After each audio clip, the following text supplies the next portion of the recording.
estás agora tamén traballando na declaración de zona tensionada, non sei aí, bueno, como evolucionan os trámites, co igual algún impedimento por parte da Xunta. Pois a verdade é que nos extrañou o informe que fixo a Xunta, o requerimento que nos fixo despois da nosa proposta de diagnose e de plan de medidas para solicitar sermos zona de mercado residencial tensionado, un diagnóstico feito con un estudo universitario ao que se acrecentaron pois, os estudos, a investigación feita por parte do propio Servizo de Urbanismo, onde hai datos que son datos oficiais, datos do IGUS, aos que nos acrecentamos os de plataformas, pero que simplemente con eses datos oficiais, con eses datos do IGUS, abondarían para sermos declarados zona de mercado residencial tensionado. A Xunta nestes momentos pois solicítanos unha serie de cuestións que nós pois contestaremos, por suposto, a ese requerimento, como non pode ser de outra maneira, máis extrañanos, non, que nesa valoración que se fixese que se introducisen elementos que son realmente subxetivos. En todo caso, nós estamos moi tranquilas, entendemos que hai datos máis que suficientes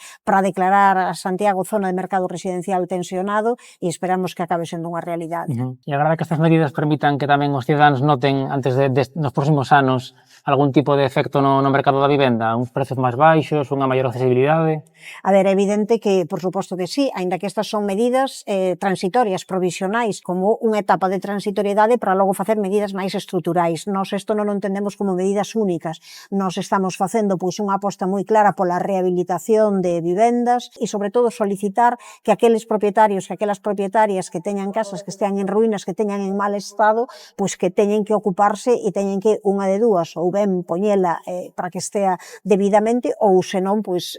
vendela, e nese sentido activamos por primeira vez pois ese rexistro de soares cunha poxa pública